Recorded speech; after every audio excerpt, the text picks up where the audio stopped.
Hello, and welcome to another virtual author event at the Poison Pen Bookstore. I'm John Charles, and I'm delighted to have with me today as my very special guest author, Janna MacGregor, whose new book is Rules for Engaging the Earl. Before we begin our chat today, I do want to let those tuning in know that the Poison Pen does have copies of Janna's new book, and we would be happy to hold one for you or put it in the mail. Just go online or give us a call at the Poison Pen, and we'll put one aside for you. And now I would like to welcome Janna. Thank you, John. I'm so delighted to be here today. This is going to be a lot of fun. Sundays are my favorite day of the week, so this is perfect. They're my favorite day too at 5 o'clock. I bet. Let's go ahead and get started. Why don't you tell us a little bit about yourself before you began your writing career? Well, I used to practice law in Kansas City, Missouri, and I did that for, probably about 20 years. And then after, I have triplets, 2 boys and a girl, and after they all left for college, I decided that I wanted to do something different. So I decided that I wanted to write romance, and voila, that's what happened. Well, I think your journey was a little bit more filled with a few potholes than that. Now, if I understand correctly, you first fell in love with romance books as a teenager, and you credit your mother with installing that. Yes, exactly. She was a huge romance reader, and she was a elementary school teacher. And every Friday, all the teachers would come into the teacher's lounge with a big, brown bag of books that they'd either bought at the used bookstore or at the grocery store, et cetera. And so they would have like a swap. And my mom loved Harlequins. And of course, back then, I wouldn't touch them with a 10-foot pole because my mother loved them. But she did bring home this Barbara Cartland book, and it was His Impetuous Duchess. And I read it, fell in love with the genre. And then I started, doing like historical research of England, going back to the days of the War of the Roses, and then moving my way forward. And I just fell in love with the Regency period. It's there's a lot of bad things about it, but there's a lot of great things about it. It truly was a time of enlightenment, meaning, scientific literature, critical thinking, medicine, all of those things kind of, exploded at that time. And so it was really kind of like our first vision of what modern day society might look like in the future. So that's why I really, really loved it. It was far enough away to be glamorous, but close enough for us to identify with people in that time period. Exactly. That's a perfect way of putting it. Now, you were working as an attorney, and if I understand correctly, you've often said that being an attorney provided a good foundation for writing romance because it taught you perseverance, hard work, and asking the right kind of questions. Can you elaborate? Well, I think, it's kind of like what the promise of romance is. And I know that sounds crazy, but the idea of it is when clients come into your office with a legal problem, they are looking for that solution that's going to make them happy. And so as an attorney, you're trying to work through that within the confines of the law and precedent and all those type of things to get that result for them. And sometimes it works, sometimes it doesn't. But in romance, we always know that you'll always have a happily ever after or happily for now. And, in the best of both worlds, a good attorney can actually do that happily for now. So you decided to write, and I think it was around 2013 that you began what would become your first romance novel, or the foundation for it. Yours was not an overnight success story, was it? Well, I don't know. I think that I was very fortunate. Okay. In what I did. And I'll tell you why. My first book was The Bad Luck Bride, and I wrote it in 45 days. Really? And what was interesting about it is I had no idea how to write a romance. I mean, as an attorney, you know how to write. I don't want to call it a formula, but you know that you have to hit certain points. Yes, exactly. And a romance has that exact same thing, but there were a lot of other things in writing that I really didn't. There's a huge difference between writing legal briefs and memos versus writing a piece of fiction. And I took that time for about 2 years, and I entered every contest that I could find to get feedback. Took a lot of craft classes, etc. And once I felt, and I actually found a private editor to help me, put this book into shape. And once I felt that I had it in a good shape, then I got an agent, and then an agent submitted it. And I'm happy to say that within 2 weeks, St. Martin's had made me an offer for The Bad Luck Bride and the first 3 books in the Caversham Erisa series. So I think in many ways I'm very, very lucky. I didn't have a lot of rejection at that particular point in time, but with any author's writing career, you'll have rejection, or you'll have different paths that you think that you're going to take that actually lead you someplace else. So It seems like the way you described it sounds like it happened very fast, but I think if I am listening correctly, you actually put a lot of hard work before you submitted into the publisher. So yes, that's why it seemed like it. yes, absolutely, absolutely. Because I had a lot of friends that were also writing romance, because I joined writing communities within the Kansas City area, and so many of them would submit one book after another, and they wouldn't get the call. And I just, I learned a lot from their experience. You got to make certain that you feel comfortable with what you're putting out there. So now let's shift gears a little bit. Your new book is Rules for Engaging the Earl, and it's part of your Widow's Rules series. Can you tell us a little bit about the idea behind the series and about the new book? Well, I used to practice family law, and this idea just popped into my head, and I can't really tell you why, but I always thought, wouldn't it be hysterical if 3 women discovered that they were married to the same man, and what would happen? And this was before, I've got notes on this from way, way back. And so I said, well, I'm just going to go ahead and create this world. And so it's literally 3 women walk into a solicitor's office for the reading of a will, and their husband's will, and they discover that they were married to the same man, and who we think is the legitimate wife may or may not be. And you don't find out about that until the end of the first book. And the first book is called Duke in Time.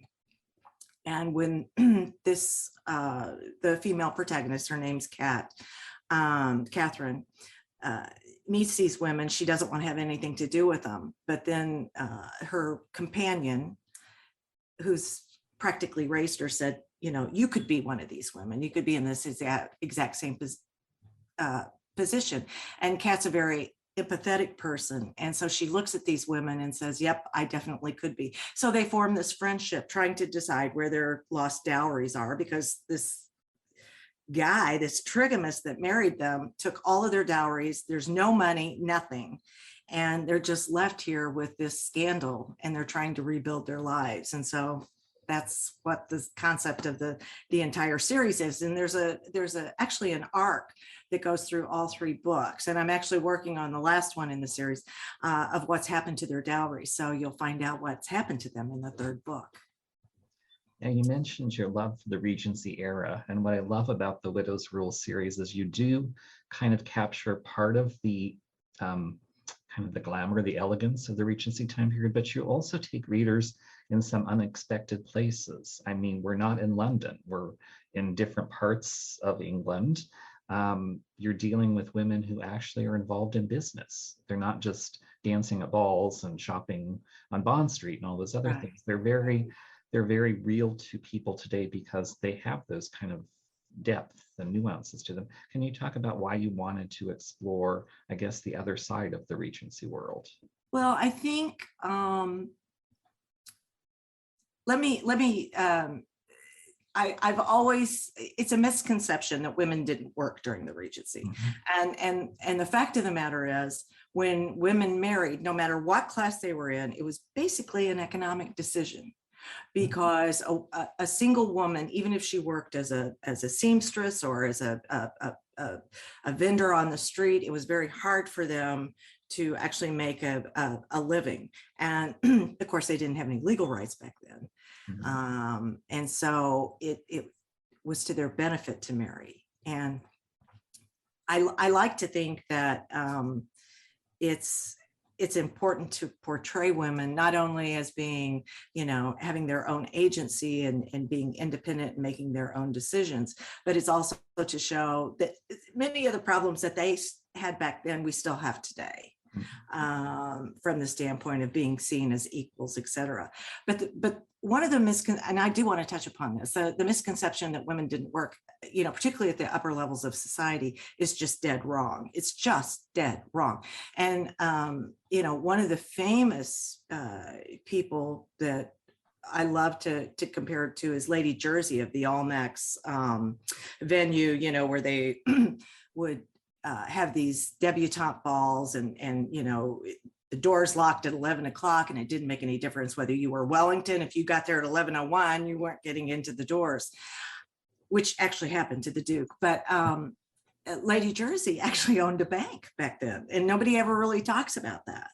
And there were all sorts of people that work like that. So I that's one of the things that I like to do. And with Catherine in that first book, A Duke in Time, she creates her own business. With Constance, Lysander, who is the widow in this one, I mean, she had inherited her business from her parents after they had passed away. And so she's very committed to that. That's the way that she keeps her love alive for her parents. And she wants to take this business. It's an outrigging. It takes place in Portsmouth. And she wants to give it to her daughter that she has. And Portsmouth was actually a lot of fun to write, because that's where the British Navy, that's where their stronghold was. That's where they kept all that stuff. So it's a very busy port town, and all sorts of different types of folks are there. So it's fun to write about. London's great. We all love to read about London, but sometimes it's fun to get out and investigate the rest of the world, or at least the rest of England. You also, I think, very deftly touch upon, for your hero in the book, the real issues about being a soldier in Regency time periods, because we think about PSTD a lot today for soldiers recently in wars, or even the Vietnam era, but it affected people back then too. And you kind of addressed that a little bit in your book. Yeah, I did. Jonathan, the name of the male protagonist is Jonathan Eaton. He is the Earl of Sikeston. And for those folks that read my books, he first appeared in The Bride Who Got Lucky, and he was a huge favorite of readers. I would get letters constantly asking if he was going to get his own story. They wanted to see it, etc. And I actually wrote this book twice, and this was in the middle of the beginning of the pandemic, when we were all in lockdown, and it turned so dark because we were in such dark times. I was like, my editor was just fantastic about this. I wrote her and said, I just can't give you this book. It's too dark. I've got to change it. And so I actually wrote it twice, which is funny because I wrote The Bride Who Got Lucky twice too. So it's funny how these themes come together. But Jonathan is, they practiced war, or war was so different back then because there was this concept of honor. And I talk about this, and there's a little author's note about the gentleman that had a chance to shoot George Washington in the back, and he refused to do it because that goes against honor and their rules of engagement, really. Back then in the Revolutionary War and in the Peninsular Wars. And so Jonathan has all of this, and then his commanding officer takes it and turns it against him. And so not only is he injured coming home, but he's got all of this guilt and all of this angst that's just kind of hanging over him. And he's really in a dark place. And it's only through Constance that he starts seeing the light. But as what happens, you go 2 steps forward, 1 step back, and, that dance goes on for a while. But I think that that's really true with PTSD. And my female protagonist in The Bride Who Got Lucky, Claire, had PTSD from something traumatic that she had seen. And I'd actually talked to a psychologist about that before I wrote that book. And in Jonathan's case, I actually talked to a doctor of rehabilitative medicine who deals with the long-term effects of catastrophic injuries like gunshots, stabbing, and everything that would go along with it. I mean, truthfully, if Jonathan had been a real person back then, he probably would not have survived. But it's fiction, it's romance. And so, of course, I'm going to have him, survive it and come back to Constance. So, And I don't want to scare readers off because you do have moments of humor in the book. You have your own kind of very dry sense of humor. I can't think of the butler's name, but North. Mhm. North. He was And particularly fun. yeah, and North was in The Bride Who Got Lucky too. And his character was really crafted there because when Emma, the female protagonist, goes to see Jonathan in Portsmouth, he's not there, and North is very upset. He's crying. He obviously loves this man so much, and he's so happy Emma's there. But it's just like a parent. Once they'll only put up with so much until they'll give you a kick and say, you need to turn your life around. And North definitely does it. I mean, he's just the perfect instigator matchmaker in this. So he's good. He was a lot of fun. He's a delightful character. Let's talk a little bit about research methods. Because you do write historical romance, you have to get those details right in the story. Do you have particular sources that you find useful? Can you talk about researching a book? And what has surprised you as you've written, I think, is it 6 books now? No, this makes my 8th full length. Yeah. What has surprised you the most that you've discovered about the Regency era? Well, I wish you could see. I mean, I am surrounded by bookcases all around me, and they are just filled with all of my various books. But my very favorites are over to my left, and they are basically all about marriage and property rights and legal rights that were crafted. And here in the United States, our common law is based upon English common law, and so many of the things that were true back then are true today. Thankfully, though, a lot of the bad things have changed.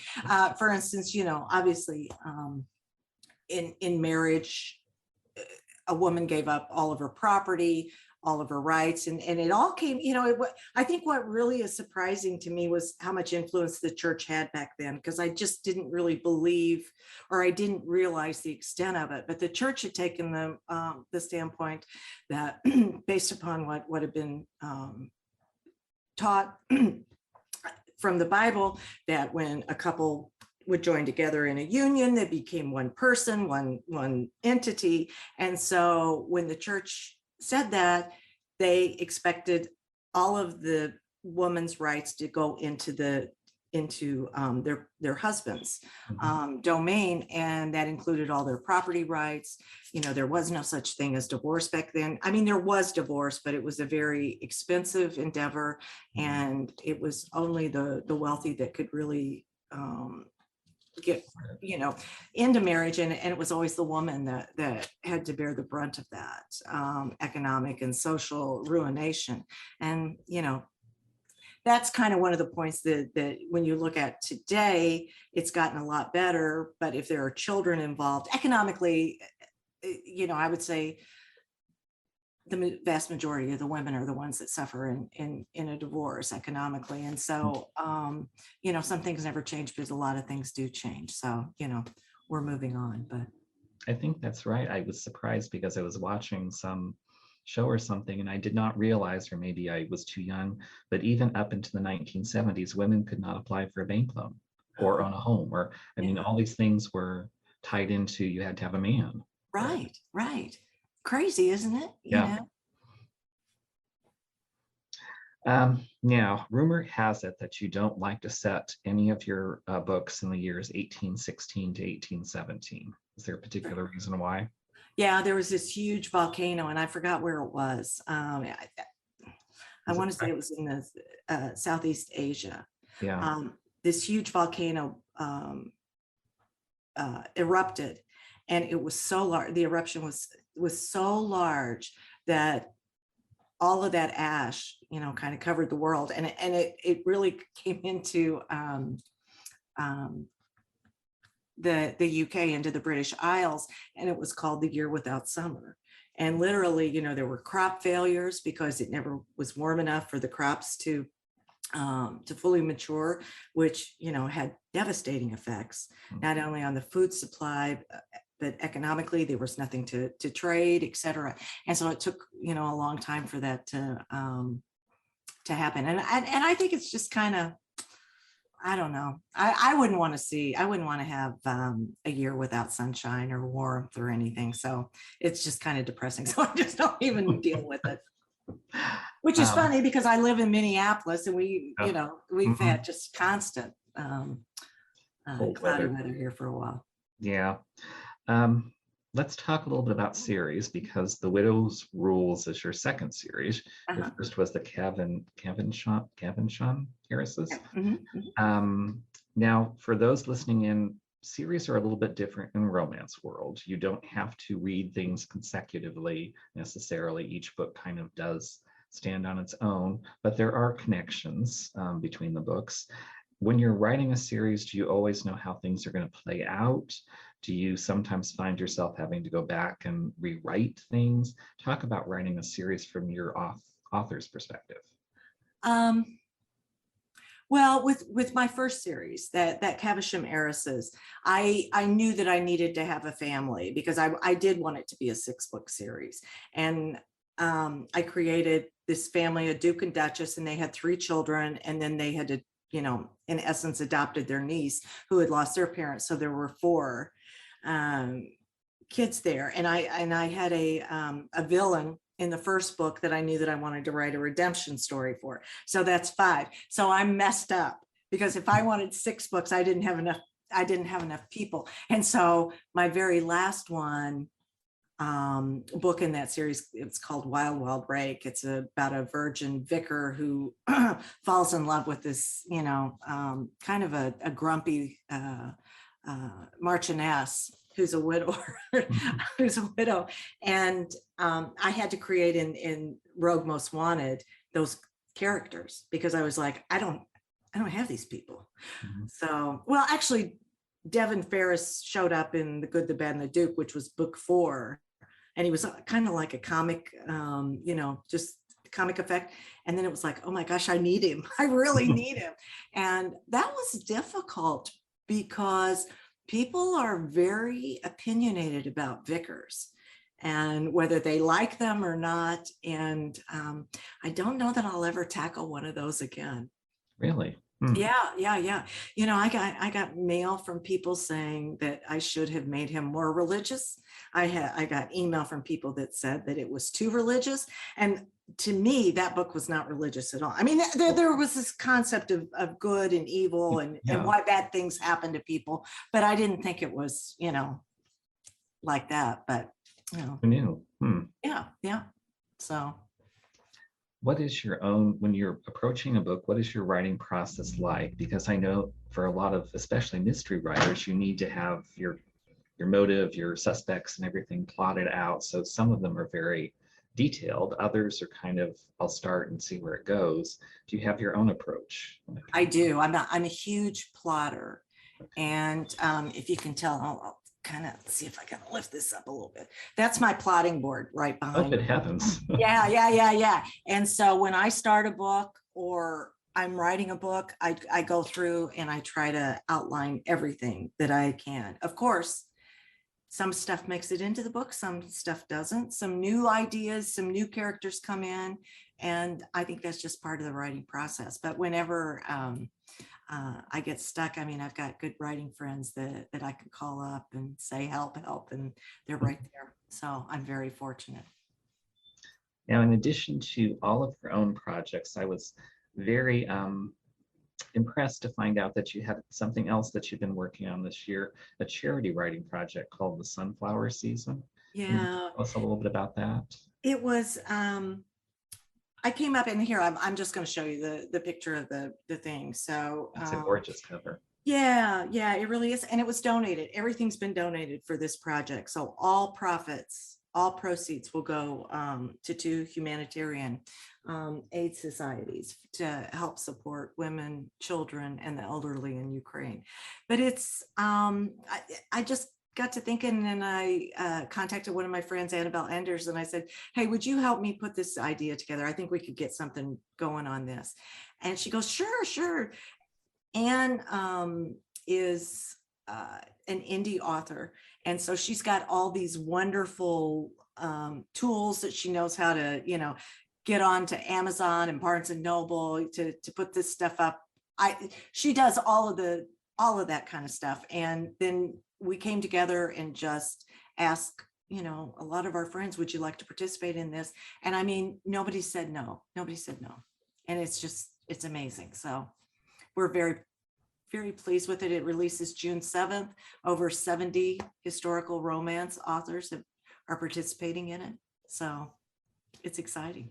And if those listening in want to purchase a copy, they can find it on all the usual places. Yes, it's sold and internationally everywhere. So Amazon, Barnes and Noble, Kobo, you name it, Amazon UK and all around. So it's there. That's wonderful. Let's switch gears a little bit, because I always am on the lookout for something to read, good to read. So what have you read that you'd like to share, and what might be on your summer reading list this year? Oh, okay. Well, I will tell you that I am a huge Katie Robert fan, and her Dark Olympus series is just phenomenal. I mean, I can't recommend that enough. It's dark, it's sexy. It takes those Greek myths and just turns them on their head, but they're just beautiful. They're set in a contemporary. The first one is Neon Gods. The second one is Electric Idol. The third one, which comes out June 7th, is called Wicked Beauty, and I can't wait for that one. I just finished Tessa Bailey's, latest, that Hook, Line, Sinker. Loved it. I loved it so much. I hadn't read the first one, so I went back and read It Happened One Summer. If you can't tell, I'm on a contemporary kick right now. I'm reading, I just finished Beauty and the Baller by Ilsa Madden Mills. I thought that one was perfection.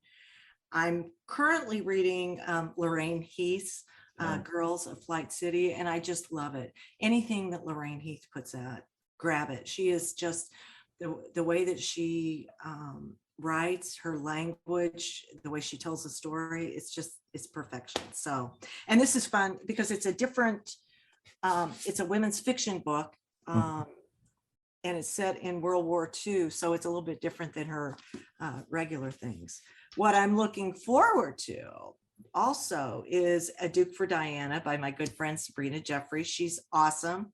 And then one thing I'm going to share with you is, if it's okay, I am the president of the Regency Fiction Writers Group, and it is an international organization that supports fiction writers in romance, mystery, fantasy, paranormal. We've got close to 400 members worldwide, and we have this huge conference that is virtual, and it starts this summer, the 16th, 17th, and 18th.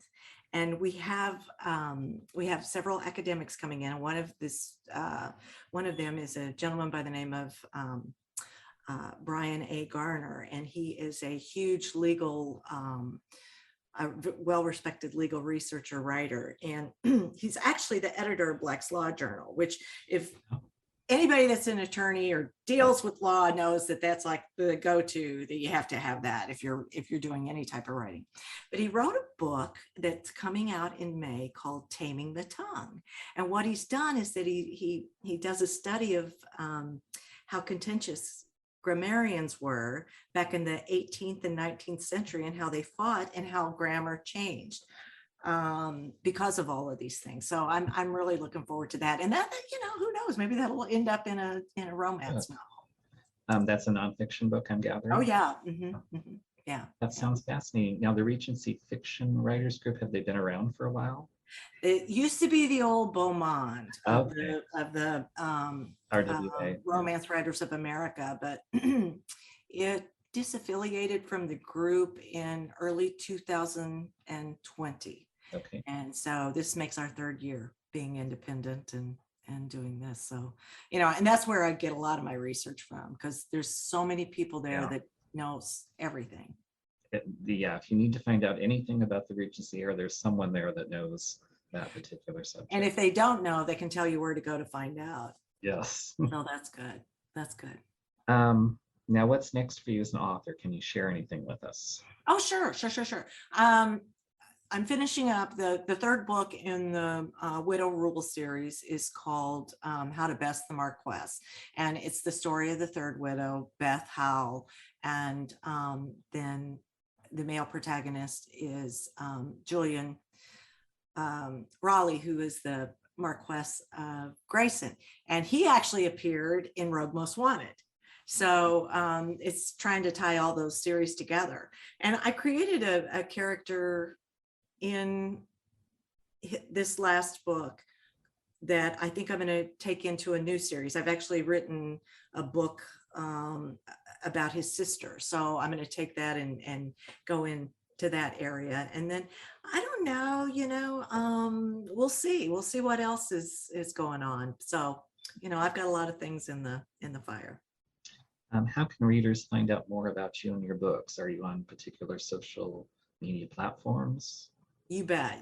I'm on Facebook as Janna MacGregor. I have a Facebook group called Janna MacGregor's Lords and Ladies of Langham Hall that you can join. I'm on Instagram as Janna MacGregor. And I have a website, jannamacgregor.com, that you can go and find, what I'm working on, what I'm doing, and join my newsletter. I send out newsletters, at least once a month. So I like getting in contact with my readers. So I'd love to hear from you.